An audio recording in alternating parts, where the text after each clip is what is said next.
2019. Donc on a eu différents steps. D'abord la voiture, l'entrée en championnat, puis là l'arrivée au Mans. C'est vraiment beaucoup d'émotions, beaucoup d'engagement pour le team.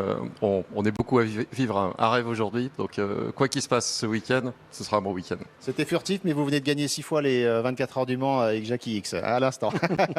Jean-Marc, tout le monde, je le disais avant de parler de Peugeot, bien sûr, a une histoire particulière avec Le Mans. Et vous, Jean-Marc, vous en avez une pour justement raconter cette histoire si particulière ici au Mans. Oui, en fait, c'est une histoire de famille. Mon père, mes oncles étaient passionnés d'automobile, donc je suis tombé dedans quand j'étais petit. Et mon père était au Mans, donc à quelques centaines de mètres derrière, en 1955, l'après-midi. Et il faisait particulièrement chaud. Donc il était avec son oncle, ils ont décidé d'aller s'abriter derrière la tribune et il est arrivé ce que tout le monde connaît. Le drame en 1955 oui, avec cet accident de Pierre Levegh avec sa Mercedes qui se désintègre dans le public et plus de 80 morts. Le retrait de Mercedes de la course, etc. Mais d'ailleurs, une plaque célèbre... rend mémoire à ce drame sur la ligne droite du Mans, mais ça a sauvé la vie à votre père. Ce qui me permet d'être parmi vous aujourd'hui. et avec plaisir que nous vous recevions. Voilà, donc aujourd'hui il n'est plus de ce monde, mais je pense qu'il nous regarde encore. On l'espère, on en est sûr. Jean-Marc Finot, vous nous parlez du rêve. C'est plus l'heure du rêve. Le programme, quand même, il est venu dès l'année dernière en piste. Fin d'année de saison dernière difficile. Début de cette saison difficile. Le rythme n'est pas toujours là. La fiabilité n'est pas toujours là. Le patron de la FIA a choisi de s'arrêter devant le stand. Voilà. Et d'applaudir. En plus. C'est un bon choix. Je pense que c'est mérité. Mais voilà, maintenant il faut délivrer. On est au Mans, c'est les 24 heures. Raisonnablement, quel est l'objectif de Peugeot aujourd'hui et demain ici au Mans? Voilà, c'est vrai qu'on rentre dans le dur. Donc la saison s'est déroulée progressivement. On a été assez déçus par notre première course à Sebring. On a eu à la fois des problèmes de fiabilité, parce qu'on avait des retards de développement, et puis aussi de performance, parce que c'était une piste particulière qu'on découvrait. Depuis cette course de Sebring, on s'améliore graduellement.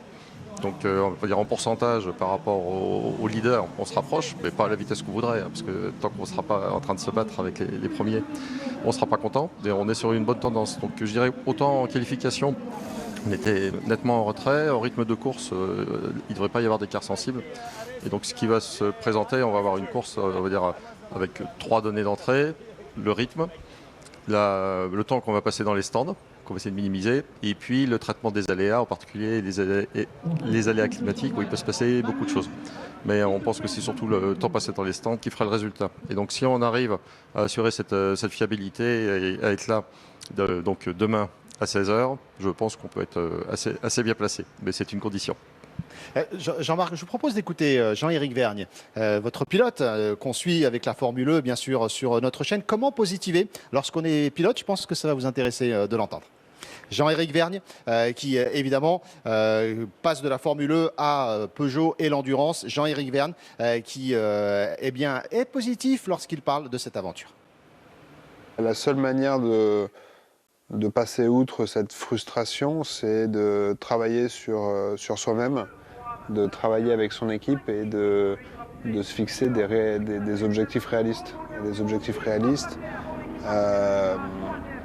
au Mans, il n'y en a pas, parce que je pense qu'avoir assez d'expérience au Mans et regardant toute l'historique des courses du Mans, toutes les équipes qui avaient la meilleure voiture avec les meilleurs pilotes, c'est pas forcément ceux qui ont gagné. Et je pense qu'au Mans, il y a un peu une part de chance ou pour les croyants de dire qu'il y a un duo au Mans qui décide un peu de qui gagnera et qui gagnera pas. Voilà, Jean-Éric Vergne avec Peugeot. Jean-Marc, on retrouve dans un instant, on peut filer voir Toyota parce que Sandy est avec Rob Leupen, le directeur technique de Toyota.